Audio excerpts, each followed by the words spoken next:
Hello everybody, and thank you for joining us today for our SQL 2012 licensing changes and the new features of SQL 2014 webinar. So today we'll be joined by Richard Hartill and Neil Hambley from North Door and Jack Watson from Byte Software Services. Hello, good morning everybody, and thanks for attending the webinar today. Really appreciate you taking the time to join us, and we hope that you will get value from attending. We ran this webinar actually about 3 or 4 months ago, and it was so successful that Bytes asked us if we could run it again with them off the back of the inquiries that they had from customers with regards to help and support around reviewing their existing SQL Server environments. So the basis of today's webinar really is to just talk about the current situation with SQL Server and the reasons why organizations like yourselves might want to start to look at the current environment and perhaps modernizing that environment. So there are a number of reasons why you might want to do that at this moment in time, and we'll have a look at those, and we'll just run through those briefly in a couple of minutes. But just to introduce myself and North Door. So North Door are an IT consultancy organisation.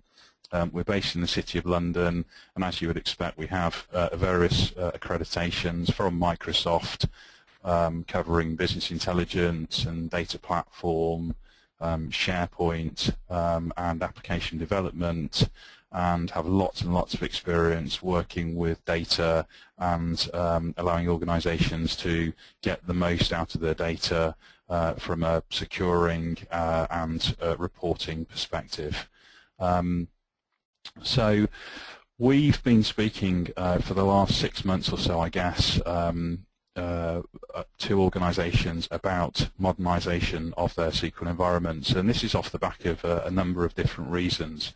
As you can see on the slide there, those reasons, some of those reasons are listed. Windows Server 2003 is becoming end of life, and that means obviously there's no updates, and there's issues with compliance and payment organizations not wanting to work with companies that are running on old versions of Windows Server. SQL 2005 all support ends in 2016. 2008 mainstream support has finished, so if you need support now from Microsoft, you will need to pay for that.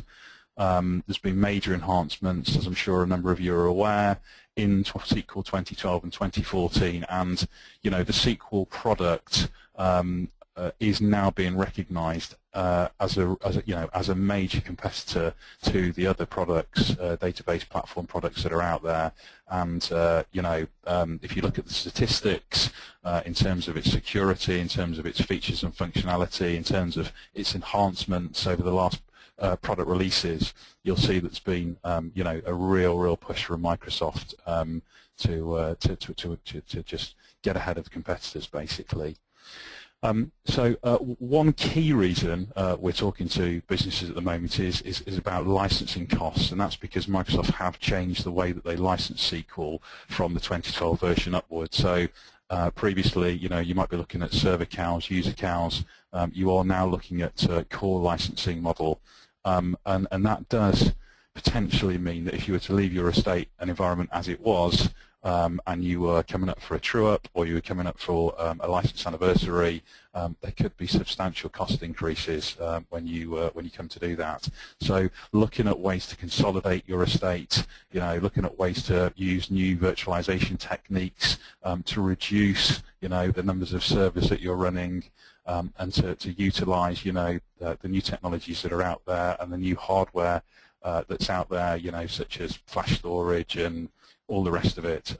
You can potentially reduce your licensing costs and your total cost of ownership of that estate considerably, and that includes the effort that it takes to support the environment in terms of people and time, power, footprint within your offices, all of that sort of stuff. So in terms of other areas that we could potentially look at, and we are looking at with other organizations, there's an interest with regards to Azure and cloud. How can we utilize cloud services?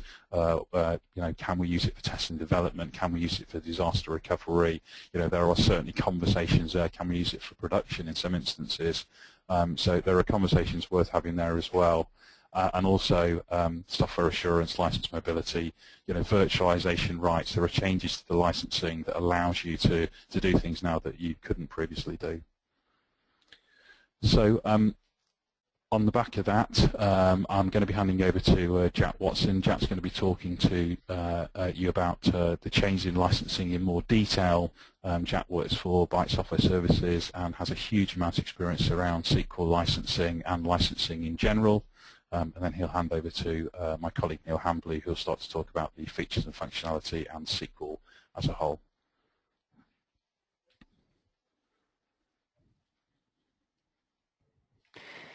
Thank you, Richard. Good morning, everybody. With the release of SQL 2014 in April of last year, Microsoft have very much changed the lineup for the 4 main volume licensing editions and how they're licensed of SQL Server. First and foremost, there's the standard edition, which is licensed in the server cow model, or you can license it per core. The Business Intelligence Edition, or BI, is licensed purely in the server cow mode. And Enterprise Edition, formerly available both in per server but also per processor model, is now only available per core. And this represents a huge impact on SQL licensing costs and ongoing operational expenditure.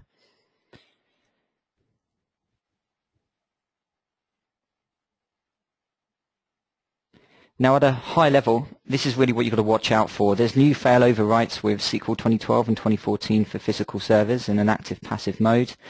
There's a supreme importance put on maintaining active software assurance in your volume licensing contracts, particularly if you've got virtualized environments. And if you virtualize and haven't got software assurance, then please do get in touch with us for further guidance in this area. But it is something we'll touch on and explore later on in today's webinar.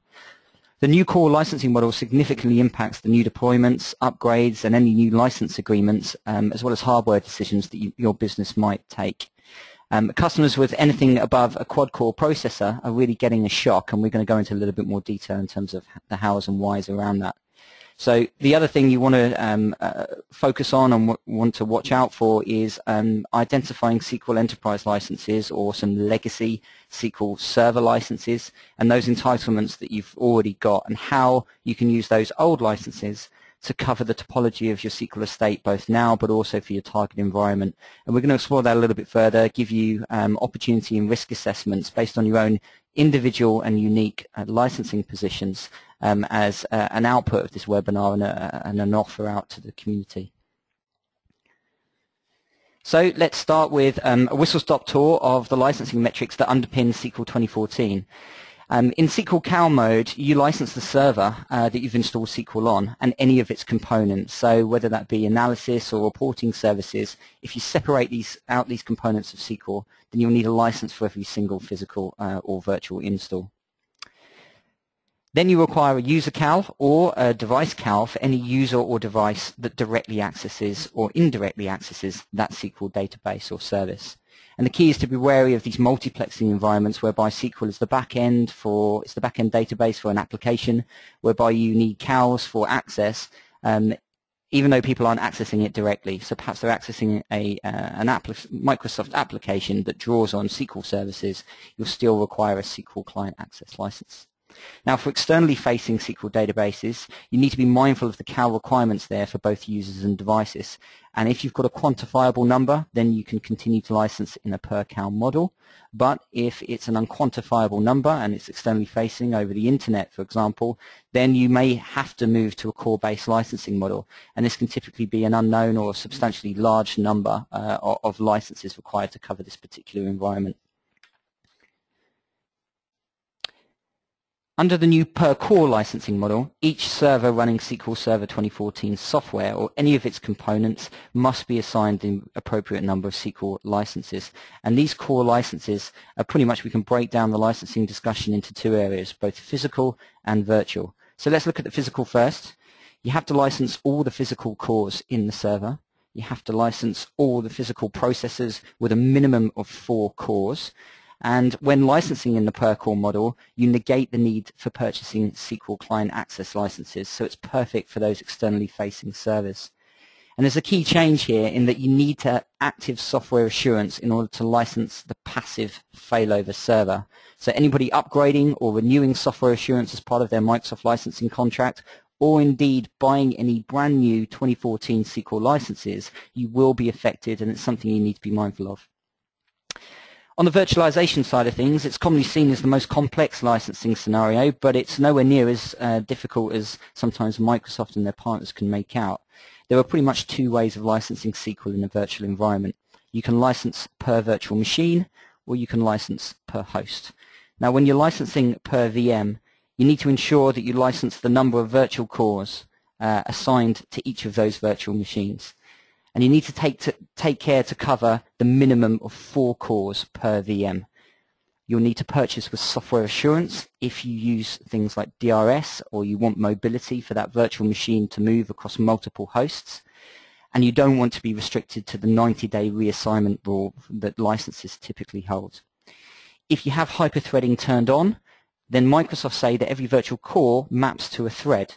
So that means that a single quad core with hyperthreading turned on means that you need to cover not 4 cores, but 8. And the licensing implications and repercussions from a cost perspective are significant. So again, anybody using hyperthreading in a virtualized environment, probably worth us taking some time out to have a little discussion in terms of the implications and the ways to mitigate cost.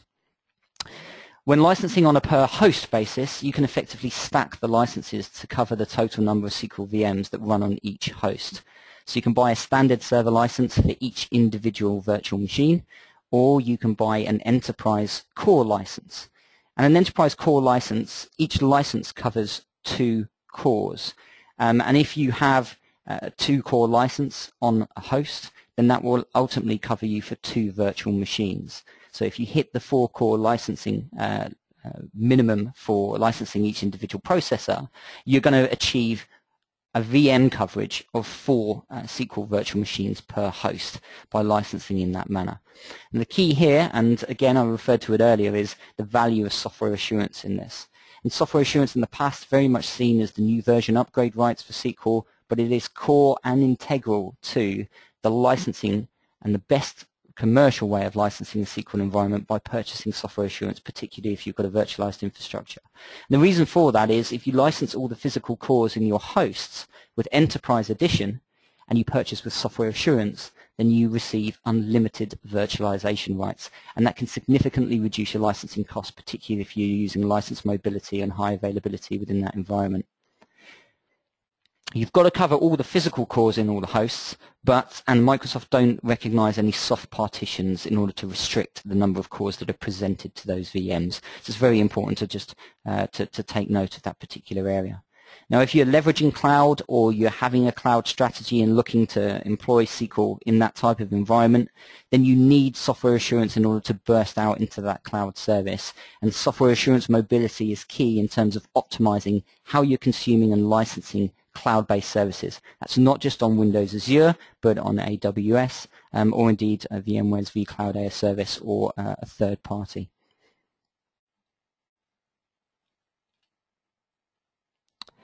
So next, let's look at how we can maximize your SQL licensing and really draw down on some of the opportunities to save some money and obtain greater value for both your existing investments, but also any future licensing costs that you might come across.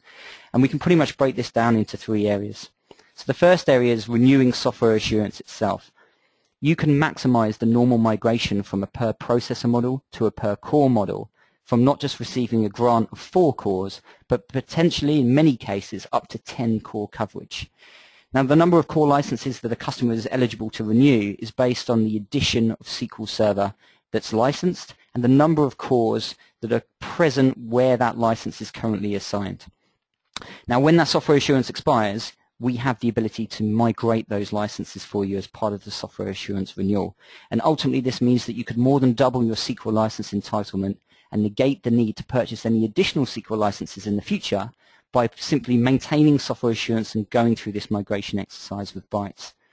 Now, this is a huge saving when you consider that every SQL core license in the corporate world is typically between £17,000 and £20,000 per license over a 3-year period with software assurance. And Bytes can assist you in this grant process. As part of our commercial licensing solutions, we are able to actually look in a very granular way about the individual costs and associated costs with this type of migration. And these two tables here are just going to demonstrate the value in doing that and really ask the question, why might you engage? What is the value, the commercial value to us in terms of looking at this and optimizing our current licensing contract?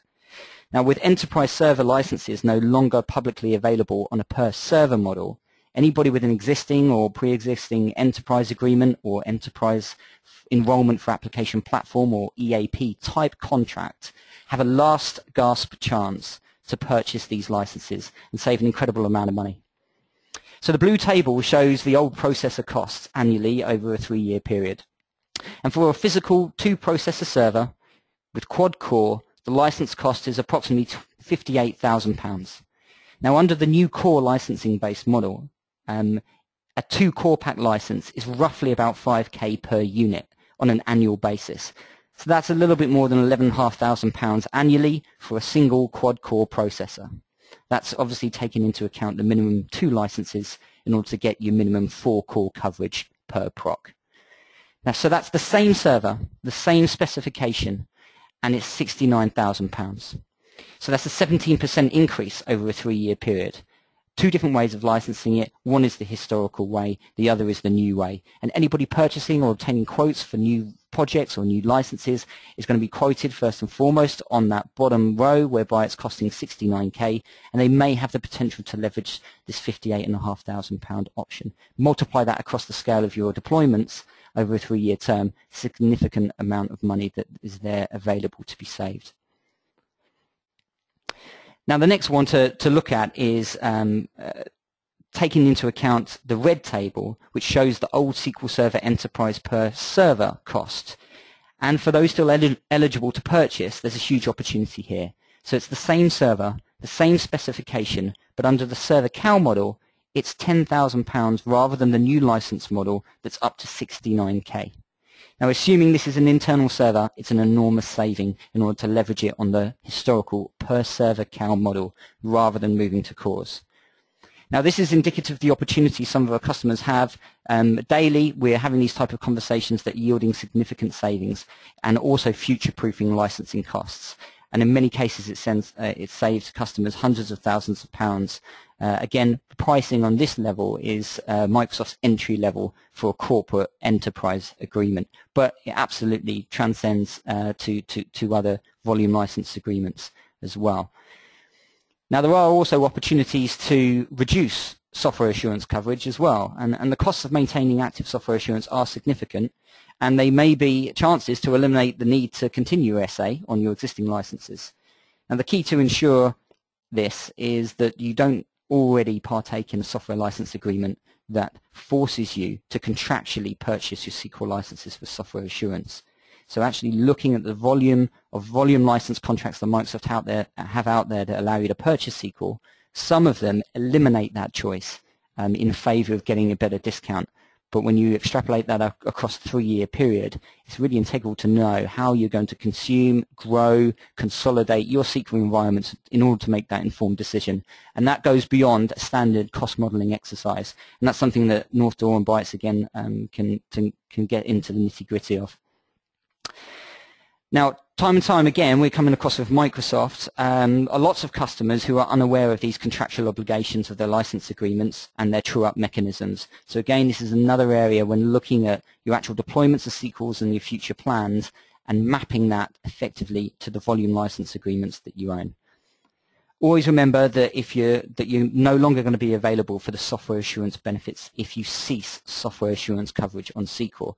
And the value of that is really around unlimited virtualization, license mobility, and the active-passive failover service. So you need to be mindful of that if you're looking at any decisions that may discontinue software assurance on your volume license agreements. Ultimately, the new core licensing model is dependent on the hardware specifications of your server deployments. And customers are increasingly using Windows flash arrays in order to consolidate their SQL Server usage on things like Violin memory. And that's really going to significantly reduce core licensing costs. So please flag in your feedback if you'd be interested in a detailed conversation about this, because it's going to save a great deal of money in actually looking at optimizing the underlying hardware and having that SQL database, server and storage conversation in the same room with representatives of Bytes and North Door. So it's pretty easy to understand the basic rules around SQL and those overarching schemes in terms of how Microsoft licensed that product. But many customers will have a software asset management solution already in play that has an inventory of their software licensing installs. But what these inventory tools don't do is actually map some of the product usage rights and the more granular detail, a lot of the gotchas that exist within licensing that can lead to unbudgeted spend, but certainly increase the licensing costs that you're going to have in your volume licensing contracts. I'm just going to demonstrate that now in terms of going through the complexity and a timeline of the various different changes that have taken place with SQL.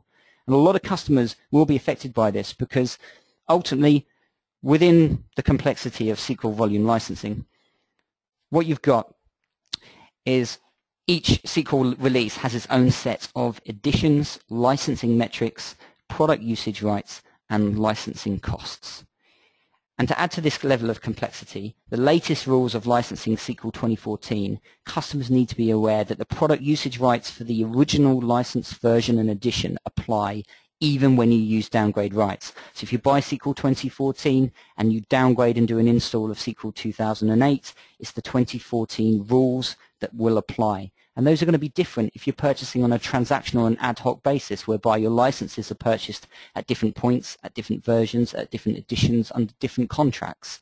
And that's even before you've got to the level of what actual software you've deployed and whether you're exercising those downgrade rights. Downgrade rights are almost universally something that every Microsoft customer uses because it's very rare to have a heterogeneous environment whereby everybody is running the latest and greatest of all software releases across the full Microsoft stack. So if we just take this time, at the bottom here, what we've got is a SQL Server 2005 primary volume license agreement. And it was really available in Standard and Enterprise Edition. And it was licensed in the server count model or per processor. Every Standard Edition server needed a physical server license. And every virtual install of that Standard Edition required a license as well. It was done on a one-for-one basis. So if you had 8 virtual machines running on a host, you needed to buy 8 licenses. Now, a Standard Edition processor license was required for every physical processor, and that was irrespective of any core count or hyperthreading, and it was based on the number of virtual processors assigned to each VM. And the way that Microsoft calculated this was really looking at the number of virtual processors assigned to each VM, the underlying core licenses, or processor licenses rather, that sat within the host, and dividing the number of virtual processors assigned to the VM by the number of physical processors in the host.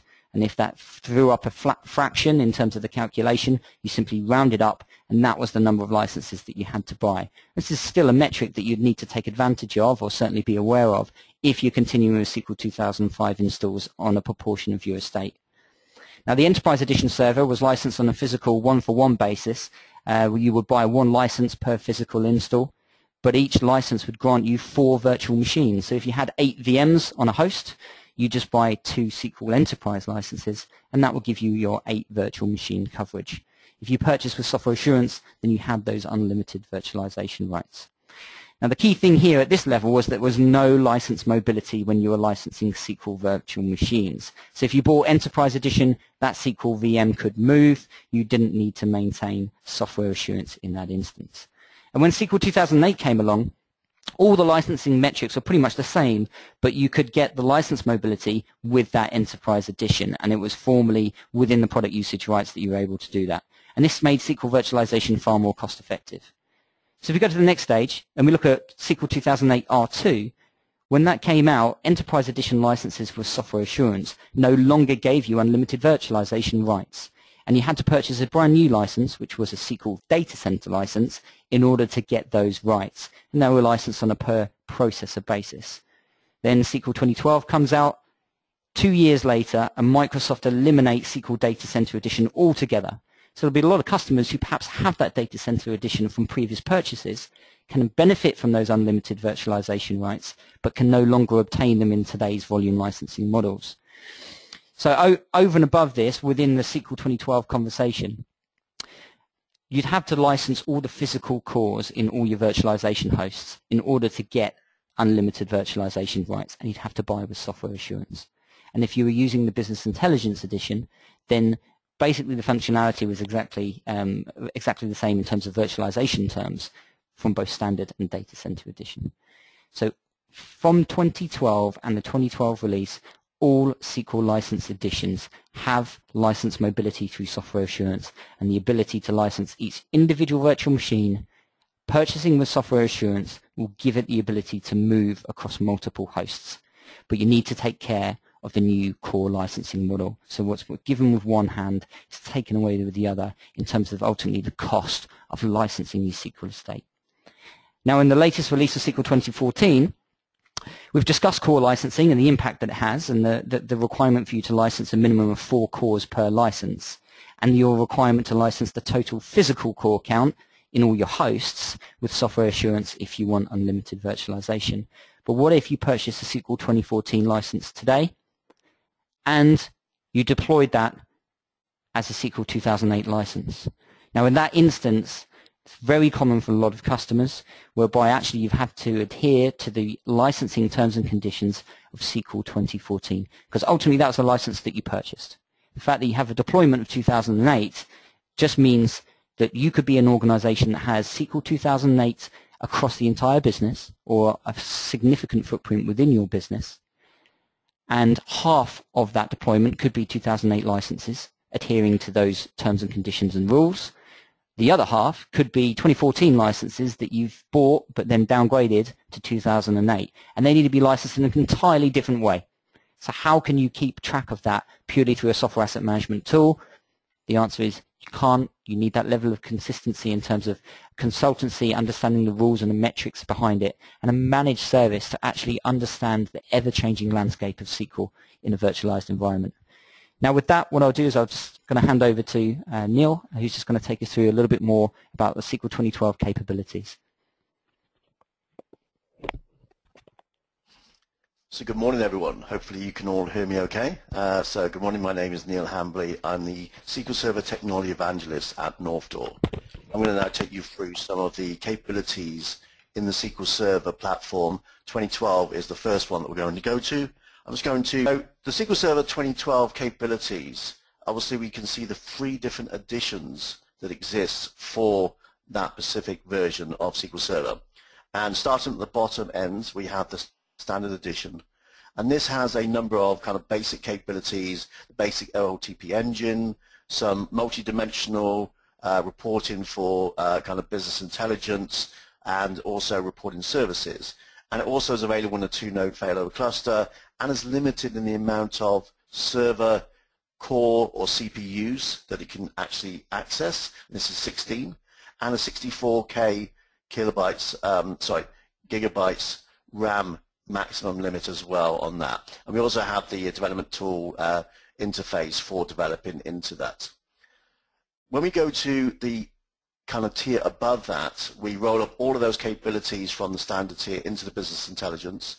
We also have some additional capabilities. So the ones that are shown in that kind of gray color are new capabilities that were added in that feature to that edition when that was released. So we have, in this case, a BISM tabular BI model. So this is a new in-memory technology for using kind of a different way to store the data, but also access that data through kind of a more efficient mechanism behind the kind of covers to process much bigger sets of data in a much quicker time frame. We also have additional capabilities of kind of business intelligence, because this is the business intelligence kind of edition. So we have the Power View. We also have some data alerts that come for reporting services, and we have the new addition of what's known as data quality services. So this is a new component that was added that allows us to kind of look at the quality of data and be able to set up knowledge bases and matching profiles and projects to cleanse that data and make it much more kind of deduplicated, and accuracy levels to be much higher there. And we also have some additional capabilities of Power Pivot by SharePoint, so we bring in the SharePoint capability, as well as Power Pivot for Excel as well. And there's a new capability that is an existing one that's been enhanced, and that is the master data services. So this is a way of keeping a kind of centralized record set of all your main data, so your customers, maybe accounts, that kind of thing, where you don't have versions of that spread out throughout the kind of the estate that you have, but it's kind of a centralized version that is the accurate one, so that's the kind of central data set that you want to go to because that's got the accuracy, and we have that capability as well been added in there. And then we go to kind of the top tier, the enterprise. So again, we're tiering up the standard into business intelligence and business intelligence up into enterprise. So all those capabilities flow up. We also have a lot more capability. One of the ones that we do have is, we're taking all the memory and cores limits away, and we basically can go with whatever's provided on the underlying hardware infrastructure. We also have kind of additional capabilities in the warehouse for functionality. We add in some security with data encryption, so transparent data encryption at rest, so that when your data is sitting on the files in your infrastructure, they are fully encrypted, but when you're using that inside of the engine, you don't have to worry about the encryption. You'll see in it in an unencrypted state. There's some additional auditing capabilities that have been added to be able to kind of allow you to be audit compliant. So if you have those kind of different audit compliances that are required, you can actually utilize those as well and kind of have that natively inside of the product. And then we come into some of the kind of probably the more kind of exciting features, as they're probably known, is the high availability options, and this is termed always on. So it basically comes in kind of two different kind of components. One is a failover cluster instance, an FCI, and one is what's known as availability groups. So this is the capability of taking one or more databases and logically grouping those together and being able to fail those over from one server to another server in a consistent state for all those databases at the same time. So if your database infrastructure supports kind of multiple databases, your applications need all those databases, you can effectively fail over that as a unit. And this is something that is really going to help with the kind of high availability option. And you can have that as a localized kind of synchronous option, so that means it's kind of happening real time as you make changes to the database.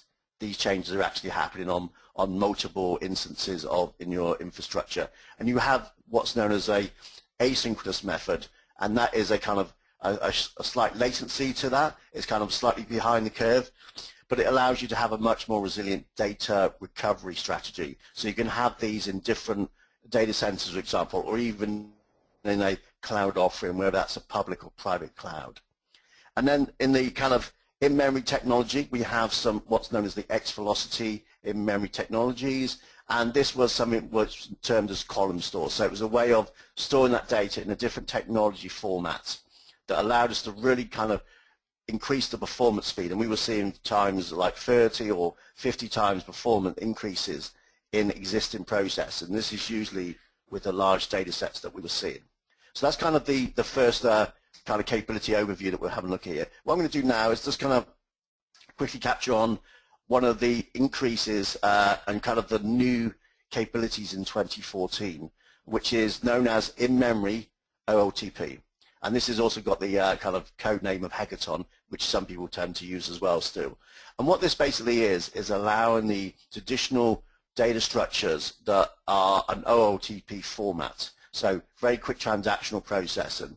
But that was always constrained a little bit by the kind of concurrency effects of having multiple users access that system. So what they did is they said, well, we need to get better performance for some of this OLTP processing. We've done the same with data warehouse and with X-velocity and column store. We need the OLTP equivalent now. So what they've done is they brought a lock-free, latch-free environment together, which uses multi-versioning concurrency control approach to effectively take away the kind of limits of concurrency and version all the data changes as they happen, but also put all of that data into an in-memory structure. And that can be persisted as well as just being kind of volatile.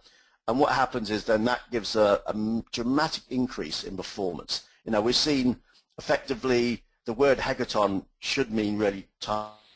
And I've seen anywhere from, in this example is 14 times, but I've seen them up to 60 or 70 times or more in terms of performance gains. And it really kind of means that you can kind of process a lot more transactions and activity through one single SQL instance than you were able to do before, maybe 10, 20, 30 times more kind of activity. And that can reduce your state size considerably, but also it pushes your CPU usage to a much higher kind of utilization level. Traditionally, we were looking at 10, 20, 25, 30% CPU for most of the kind of even heavily used CPU instances, predominantly because they were waiting on resources like lock-in or bringing data in from disk, or some other internal kind of waiting operation that was occurring in the background. So by removing some of these limitations, we can really drive through the CPU usage on these systems and get kind of, you know, higher throughput and density of performance through those. And you notice maybe at the bottom there, Standard Edition has an increase from 64 gig limit to 128 gig limit. So that's been a quite a nice kind of limit, a removal of that instruction of 64K boundary on that. We can go to 128K now in terms of that memory there. Obviously, Hackathon is a in-memory enterprise edition feature, so you will need the enterprise capability if you want to utilize that capability. So let's just quickly do a quick overview again of the features, because I only touched on a couple of those. So in 2012, we brought on the always-on features. As I said before, the X velocity, we brought in the column store indexing capabilities, but this was a kind of write once and read only scenario. And then if you had to change data behind the background, you had to kind of do a few kind of workarounds to get that to kind of work really in production states. But it was something that was very useful for kind of data warehousing and overnight builds and that kind of thing. And it was utilized by quite a few companies for those performance gains. We have partitioning increase, so we've gone from that 1,000 to 15,000 partitions. And we've also had significant what's known as T-SQL enhancements, so code enhancements, being able to do, for example, Windows functions, and really kind of some enhancements to the way that we utilize kind of coding to make it more efficient. There was another thing that didn't really get too much attention, which was called the Database Recovery Advisor, and this really helped to kind of plan the recovery. So if you had to restore a database to a point in time, for example, you would basically use a wizard GUI to actually point kind of exactly when you needed to go to something, and it would then work out which backups and which logs and transactions backups were required to achieve that. And PowerShell was a kind of administration tool that's been coming kind of, more governance and more kind of capabilities as we've gone, and PowerShell 2 came into effect in that edition as well. Moving on to 2014, we basically had a whole raft of new features that came in. So I'm going to kind of just run through a couple of these, but the top two are in-memory OLTP, which we've covered, and natively compiled procedures. So that's basically taking that in-memory structures and compiling code against those in-memory structures only, and just getting a lot more kind of boost of performance by actually natively compiling code against that and executing those. So they don't need to be kind of compiled each time, and also they are kind of immediately addressing the base instructions of the system. So that was a great one. One of the ones we've seen kind of started to pick up kind of people using is the buffer pool enhancements. So this is an extension to what's known as the buffer pool, which is the kind of where the memory is. So when you load data into SQL, it goes into what's known as the buffer pool, and we extended that by having commodity SSDs to have clean versions of this data stored there. So you could take an existing piece of kit that you had with SQL Server on it, put a commodity SSD in there, and actually kind of utilize more memory, because you may have maxed out all the memory slots in the server, for example. But it also helps with the performance of kind of that memory from disk into from data from disk into memory by kind of putting it in a much more performant, closer kind of memory kind of speed resource there. We probably in the case of one of the clustered column store writable, that one has been a big game changer for everyone here. And what we're seeing is, in order to kind of get performance really out of kind of traditional SQL Server, we've had the traditional base data, and maybe that's been a clustered structure on top of that to store that data in an ordered state, and you've had some additional non-clustered indexings that have been added to that to make performance of retrieving that data and working against that data much more efficient. By going to a clustered column store, we've been able to really drive this through to a much smaller kind of storage space, so maybe 1/10 the size of what it was before. The performance is you don't need all those non-clustered indexes now. And you can see there's a load more there about scalability, resource governance, auto-tiering or with Windows Server 2012 R2, and integrated now a lot better with the Windows Azure infrastructure and being able to kind of even have your asynchronous kind of always-on capability in an Azure system as well. And there's been some more enhancements to BI as well with some Data Explorer and GeoFlow capabilities there. So one of the things that when I'm talking to customers and we're really kind of driving through where the kind of the benefits can come from is when we start talking about combinations of these features. So here's a couple of examples that I see kind of coming up from time to time. One is leveraging that in-memory hackathon capability. Well, that's going to use some of your RAM that you already have in that system. So the more RAM you assign to those in-memory structures, the kind of less RAM is available for the traditional buffer pool for the other table structures that you already have, the traditional ones. So by leveraging that with the buffer pool extension with SSD, we can kind of pretty much give, take some away for RAM to in-memory, but then kind of give some back with the buffer pool extension. And there's some tooling around kind of the analyze, migration, and reporting tool, the AMR tool, to understand exactly which of your tables are being used in what type of workloads and how often they're being used, and then that helps you to kind of establish which ones are good candidates for maybe moving to in-memory. If you have an online kind of system that has to be at 24/7, maintenance operations have always been a bit of a tricky thing to deal with. So at some point you might have to do what's known as an offline operation, and that means that you had to kind of really make that data set unavailable for a period of time. And that could be a very short period of time, but it was still going to be unavailable. We can now do online index rebuilds, and we can also set the governance of what the I/O is by kind of having the I/O governor capability now. So effectively we can understand what's actually the I/O governance. We can control that now, but we can also kind of do all these online operations a lot more easily. So basically you can be up 24/7 and actually control when that I/O is being kind of utilized and in what formats. This is kind of the key one, I think, really for this session today for me, is a kind of the rationale behind why you want to move to the latest kind of versions of SQL. So one of those is, obviously, you've got some equipment that is less performant than what today's capabilities could be on the latest software versions. So even just kind of saying, I'm going to take the existing hardware I have and I'm going to upgrade the software version. I'm going to put 2014, for example, onto that. Just out of the box, you're probably going to get a boost in terms of performance. You've got more capabilities there.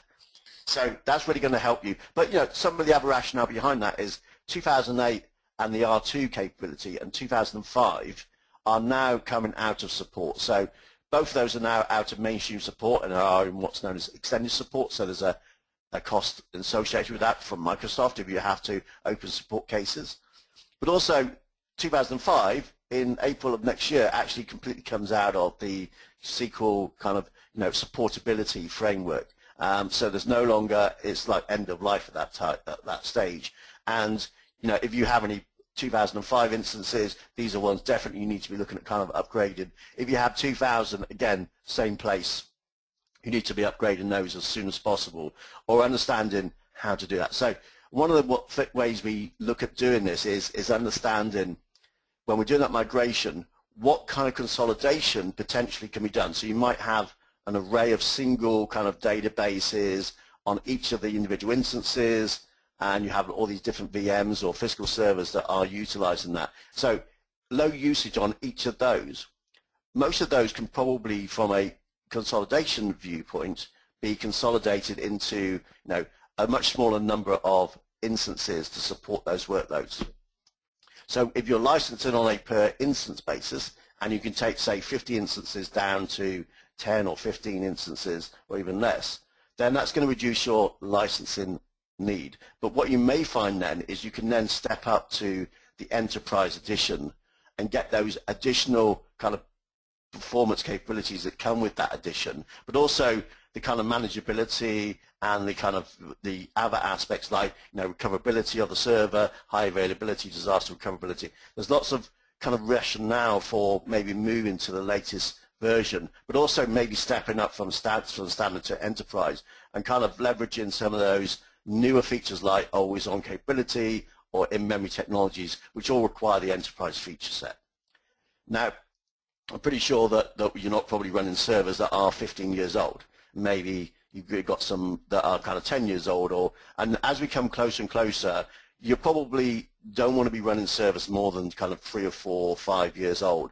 And you may have this refresh cycle that usually works in the kind of 3 to 5 year time frame normally for kind of a number of reasons. But, you know, even the servers that were 3 or 4 years old now, the performance of those compared to today's equipment that you can go out and purchase is dramatically different. You know, so just having the right kind of equipment with the right kind of capabilities really can kind of push your performance just from a hardware resourcing level here. And finally, the kind of the OS upgrade. The latest version of OS 2003 is out of support. 2005 kind of 2008 rather server is kind of again going that kind of same way. So you probably want to be looking at 2012, and you will maximize your performance. And SQL 2012, 2014 as well on a Windows Server 2012 and R2 infrastructure gets a lot more capabilities of performance right out of the box just by having those kind of additions lined up. So just to kind of, before we go and hand back again, virtualization, if you're not already virtualized, you probably want to be looking at that. It allows you to kind of probably leverage kind of more utilization of your instances with a single piece of physical kit. And maybe you've got maybe 2 physical servers and you're going to create a clustered infrastructure over those, and then you set your virtualization across that. And we were talking earlier about maximum virtualization by, you know, licensing the underlying cores of the hardware itself and having that with software assurance to have as many VMs licensed with SQL Server on as you want. And potentially there is like some options for probably newer infrastructure to say I'm going to start integrating the Azure SQL Database into my infrastructure. It has some capabilities, and then having a hybrid environment. And here's some quick examples of that. But if you're kind of talking about mission critical systems, etc., these are ones that probably don't fall into that kind of Azure world yet. And I'm just going to show a couple of slides, but we really covered this earlier with kind of the passive configuration. So in 2012, we had kind of the passive node taken care of.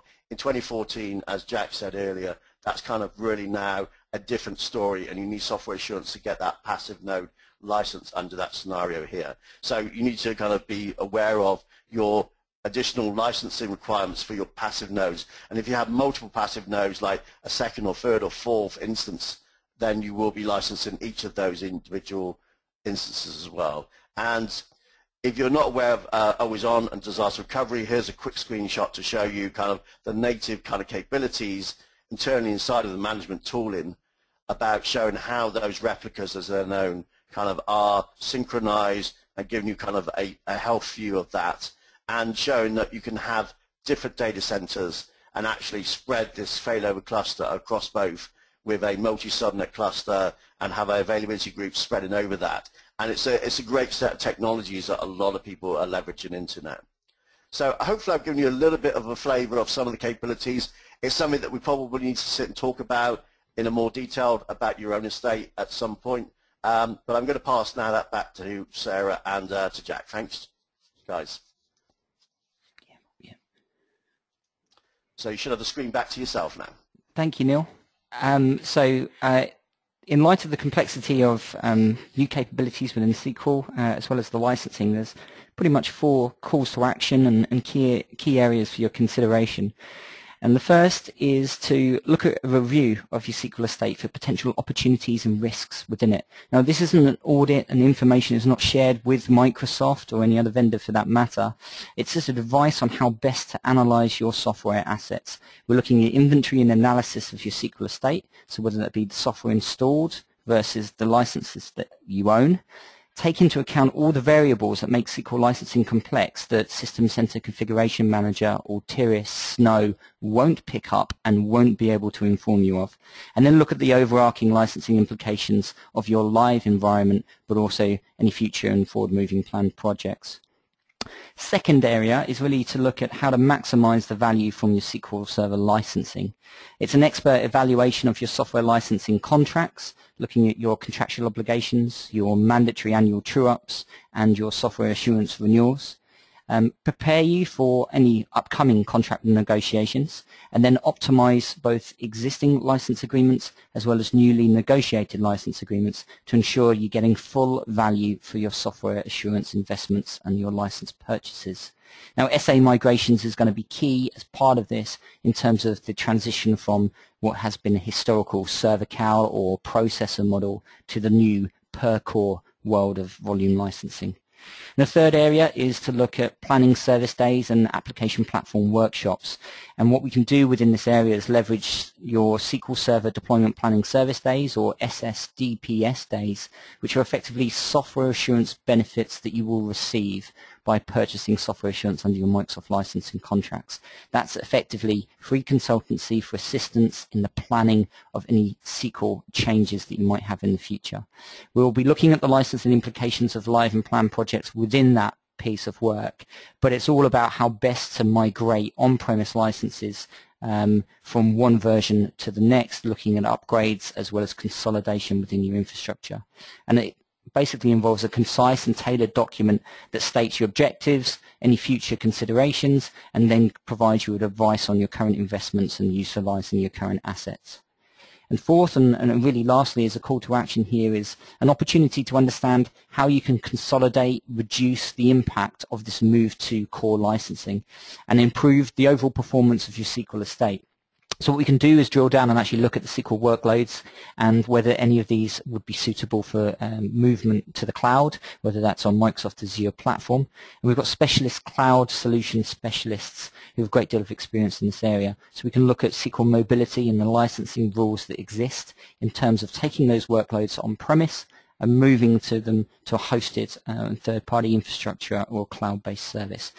The next evolution and step for that, if there's any customers who are on this, any contacts potentially on this webinar who are already leveraging cloud services, and particularly Azure, is to actually look at the billing structure of that and the consumption of it, because by default the reporting that's available from the vendors in terms of what they issue out there is incredibly difficult.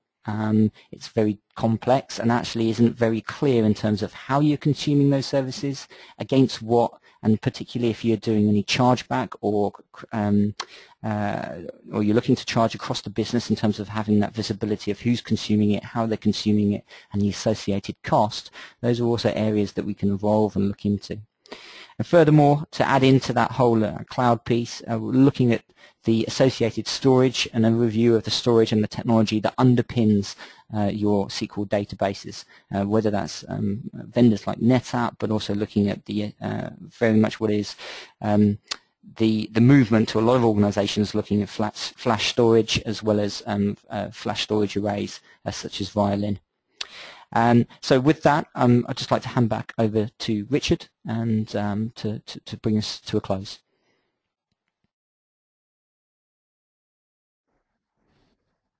Fantastic, thanks, Jack. Okay, so there's obviously a lot to consider there for everybody. You know, we need to consider licensing, we need to look at the design of the environment, and we also need to look at the underlying hardware and platform.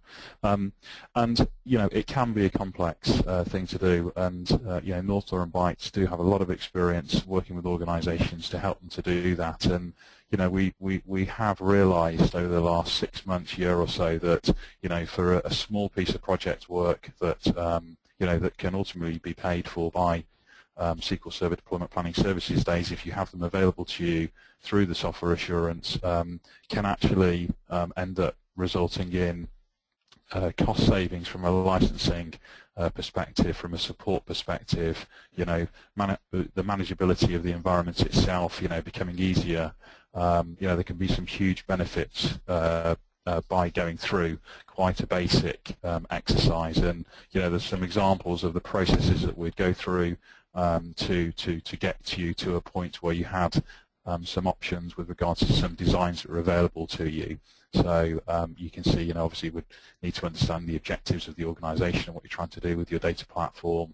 We need to understand the licensing position and look at where you are now and potentially where you can be with the new models that are available, understand the workloads that are running across the platform, what the application vendors are saying that they need from you, and getting them to justify that. Why do they need to be on a single box? Why do they need to have to run off a single instance? And then understanding what the environment options are. We'll come up with some designs based on obtaining that information and saying, look, you've got 2 or 3 options. You can have a hybrid option. You can have a fully cloud option. What's going to be most appropriate. Working with Bytes to figure out what's going to be the most cost-effective licensing model and the best model for you in terms of getting utilization from those features and the functionality from the SQL licensing itself. And then, if you want to, we can document that. We can plan the migration with you. We could implement and then support the environment if you wanted us to. So lots to consider, and we'd be more than happy to talk to you about how that process works. So on that basis, thanks for attending, and I'll hand back over to Sarah.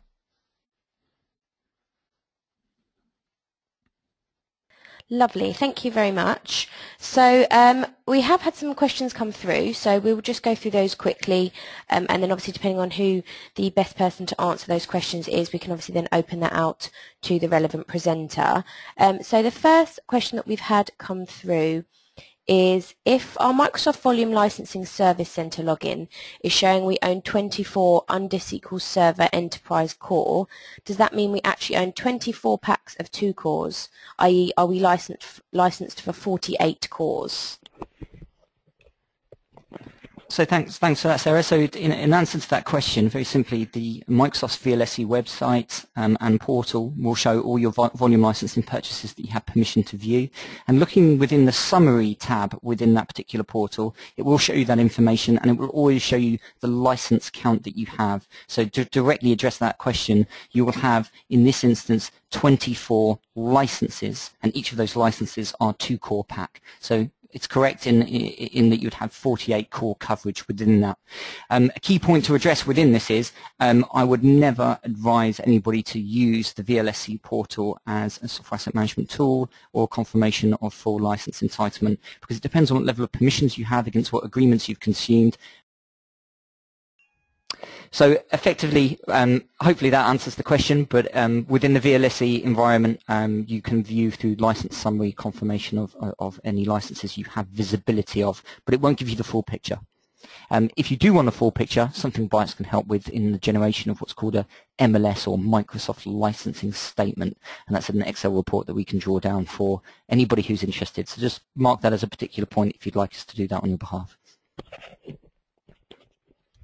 Lovely, thank you. And we've had another question here that says, did I hear correctly earlier that a VM guest can be licensed with core licensing and the host doesn't need to be?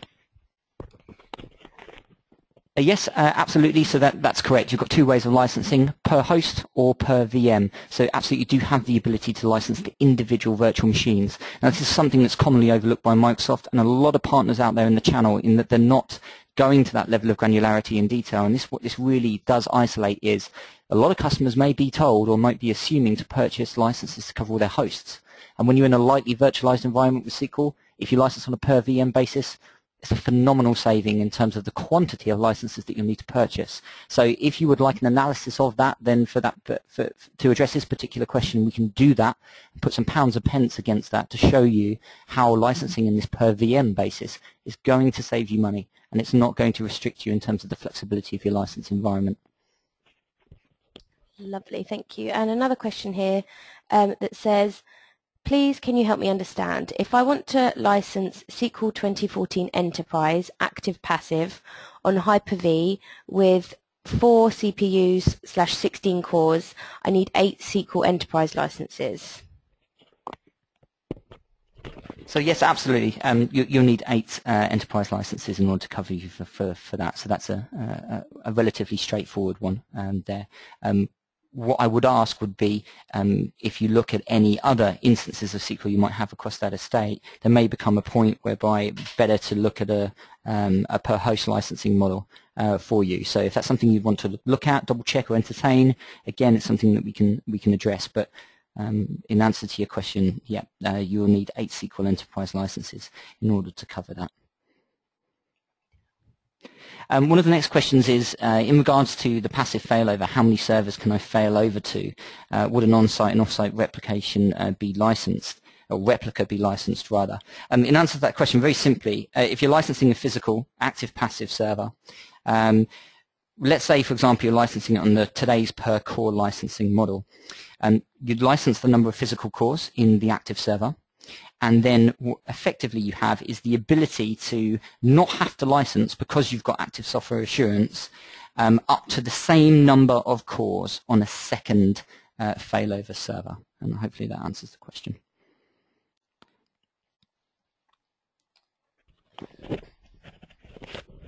Lovely, thank you. And we've just had one more question asking if you could just go over the red table and as to how you can save money, and it's just to go over that point quickly. So let me just get that slide back up and we can hand back over to Jack, who can go through that for you.